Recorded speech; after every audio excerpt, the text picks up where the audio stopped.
Qu'est-ce que tu as fait ce matin, Steph? Donc on a collé l'écrou du dessus, l'écrou qui tient le pignon.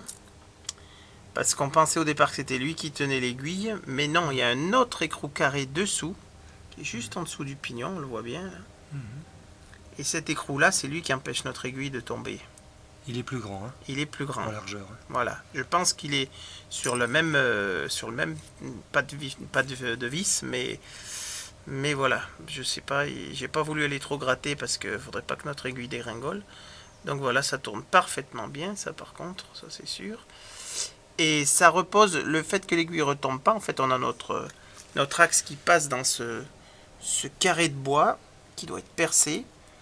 Et on a une pièce, alors en tôle ou en plomb, je sais pas trop, ils ont fait une espèce de créneau, de carré surélevé, qu'ils ont percé au milieu.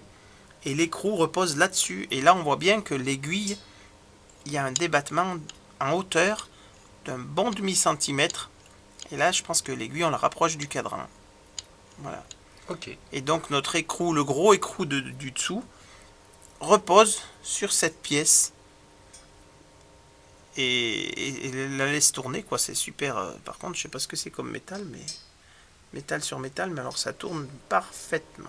Il n'y aurait pas du cuir là-dedans? Peut-être, c'est ce qu'ils disaient les anciens. Il y a peut-être du cuir avec du suif. Enfin, on voit que ça tourne. On ne peut mieux. Comme un roulement à billes. Très bien.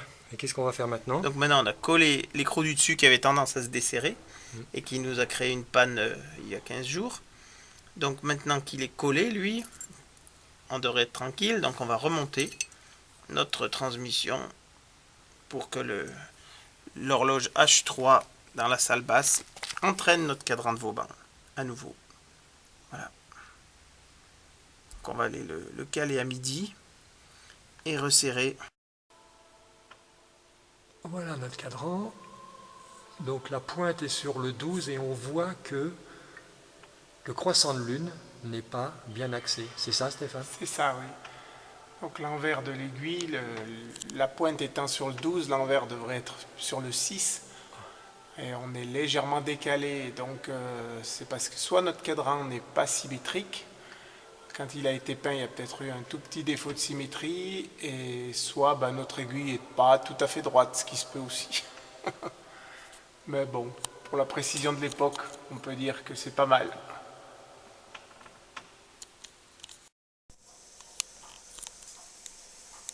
Alors donc notre cadran de Vauban est à quelle heure, Stéphane, actuellement? Midi Midi. Et là, le cadran de contrôle de l'horloge Odobé est à 8h15. 8h15. Donc qu'est-ce qu'on va faire maintenant? Eh bien, on va remettre les deux en phase, puisque forcément, on vient de resserrer notre tringlerie, donc forcément, on n'est plus du tout en phase et indexé. Les deux cadrans, on va les indexer, quoi. Ils sont plus indexés. Et il est quelle heure, là, actuellement? Donc là, il est midi moins 25. Moins 25, et on le voit sur l'horloge H4. Hein. Voilà. L'horloge du marché commun. Voilà. Donc, on va donc débrayer derrière. On sait que notre cadran de Vauban est à midi. Alors ici, c'est très facile. Tu as un écrou molleté. J'ai un écrou molleté qui se dévisse très facilement. Après, tu as une menée à coulisses. Une menée à coulisses. Je débraye. Ce qui fait que mon mouvement H3 n'entraîne plus la tringlerie jusqu'au cadran. Donc on peut facilement se rapprocher de l'heure qu'indique le cadran extérieur, enfin le cadran du plafond plutôt. Ouais, en faisant ça, tu ne touches pas à l'aiguille du cadran de Vauban. Donc le cadran, là on tourne, mais on tourne dans le vide en fait. Donc on se rapproche de l'heure indiquée par notre cadran de Vauban. Sauf que tu l'as bougé un peu, le cadran de Vauban. Il a dû bouger un petit peu, mais on va affiner après. Donc on va se mettre à midi. On va resserrer pour pas que ça bouge. Derrière, on va réembrayer notre tringlerie. Tu veux pas vérifier? Si, on va vérifier. Mais de toute façon, elle n'a pas bougé ou pratiquement pas. On va faire tourner le tout pour rattraper les jeux.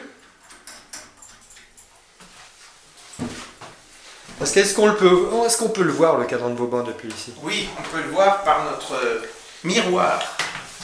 Alors, il a un tout petit peu en avance Mais on va rattraper les jeux. C'est-à-dire que là, maintenant que j'ai réembrayé avec toute la tringlerie, on va faire tourner le cadran témoin qui est là à l'horloge H3 et ça va rattraper tous les jeux de notre C'est comme ça que tu tringlerie. rattrapes les jeux. Voilà.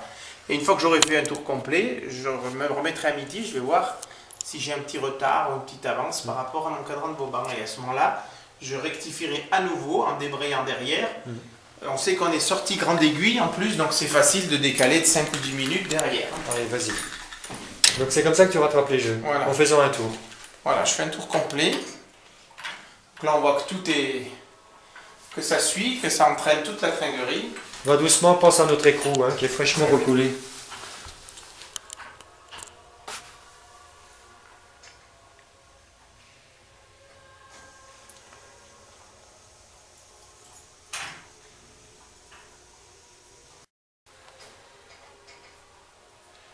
Dis, ce serait peut-être mieux de faire le réglage sur 3 heures, on serait plus dans l'axe. Ici, on va faire 3 et 9, oui. Mais on ira quand même vérifier en bas, quand on sera bien dans le parallaxe. Dans l'axe plutôt, pas dans le parallaxe. Il faudrait faire, franchement... D'ici, c'est plus facile de faire 3 et 9. Ouais, peut-être 3 même. Franchement, c'est 3 qu'il faut faire. Parce que c'est encore plus loin. Et c'est exactement dans notre axe. Alors, je vais déjà m'arrêter à 9 pour D'accord. voir un peu ce que ça donne. D'accord. Alors, stop. Tu y es là? Ouais, pour moi, tu es sur 9. Là. Donc moi, je vais me mettre à 9 ici, puis je vais voir combien il y a d'écart là-bas. Alors là, il y a un petit écart. Il y a un petit écart. C'est pas grave. C'est bien, Stéphane, il faut être rassurant. Qu'est-ce que t'en On penses? est en avance. Donc, on va décaler un tout petit peu. Tu fais un cran? On va décaler de quelques dents ici. Une dent, c'est combien pour toi? Bah, en gros, une minute. Hein. Je sais pas, j'ai pas compté s'il en a 60 ou 54 ou je sais plus. Mais donc là, on a quand même... ouais, on va se décaler de 5 bonnes minutes. Voilà. Donc on va faire du retard de 5 minutes, 5-10 minutes. Tu veux pas que je te dise? Bah là, tu ne verras pas. Faut que je rattrape les jeux. Ah bon? Oui, parce que là, c'est comme Là, si j'ai détendu. c'est comme si t'avais rien fait, là. Eh oui, j'ai détendu. Et à nouveau, tu rattrapes les jeux. Oh, mais il faut être patient dans ton métier. Ah oui. On tâtonne pour se rapprocher au mieux. Faire que les deux cadrans indiquent la même heure. Bah, c'est là qu'on pourrait aller sur 3 heures, alors. Là, on va aller sur 3 heures. Oui. Donc finalement, on joue entre 3 et 9. Oui. Je peux m'arrêter à midi quand même pour jeter un œil, mais on a du parallaxe d'ici. Qu'est-ce que ça dit? C'est pas mal. C'est pas mal. Avec, en tant qu'on du parallaxe, ça fait comme j'ai Ouais, c'est l'habitude. pas mal. Ouais. Donc je vais aller à 3 heures. Maintenant, il faudra le laisser tourner 24 heures, 48 heures Oui, oui. et revenir Voilà. avant que tu repartes. Pour affiner le réglage.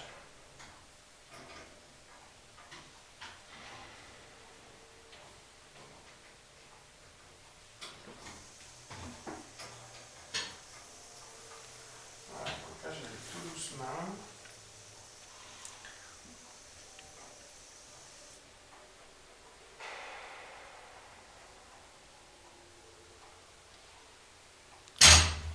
Je suis pile sur 3 heures. Ouais, bah écoute, là t'es un génie, quoi. Qu'est-ce que je peux pas dire. C'est pas trop mal.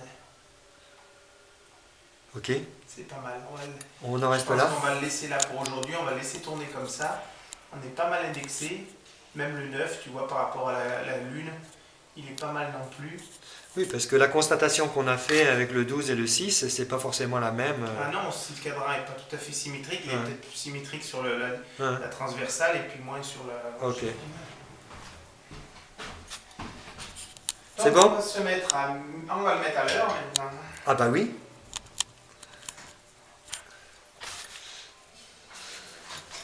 Donc il est quelle heure? Midi moins 20. C'est pas forcément juste sur la pancarte. Écoute, c'est 42. Oh, il manque une minute. C'est pas...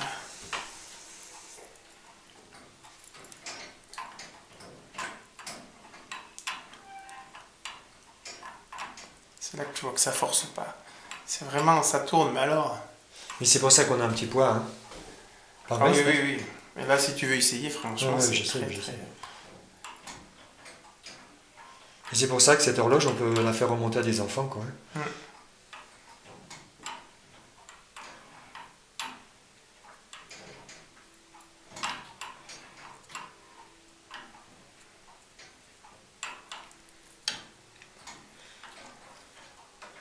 Attention, tu te rapproches de 40. Ça va être 43.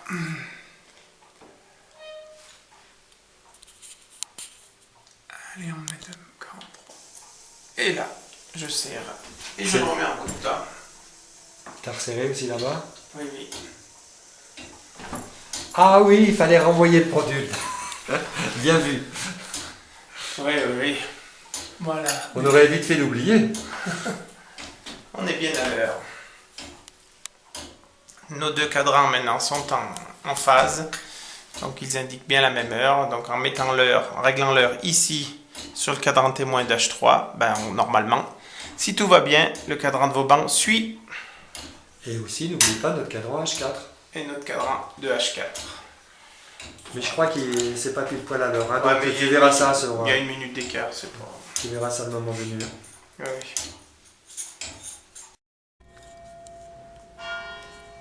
Là, je prends la sonnerie en route. Donc, on a bien midi. Le décalage qu'on voit, c'est du parallaxe. Hein. C'est satisfaisant, Stéphane? Écoute, ça me semble à peu près. Oui. Je peux l'améliorer un peu, on sait que c'est midi. Je vais essayer de l'améliorer. Descends si tu veux. Mais le mieux est l'ennemi du bien. Hein. Ouais. J'étais bien tout à l'heure, donc ça va pas être mauvais. Donc, pas les doigts sur le dessus du cadran. Hein. Tu sais, quand tu te mets. Par en dessous. Hein. Et attention la cale. Ah, on est bien, ouais. Voilà. Tiens, je te redonne ça, tu le remets à cheval sur la poutre.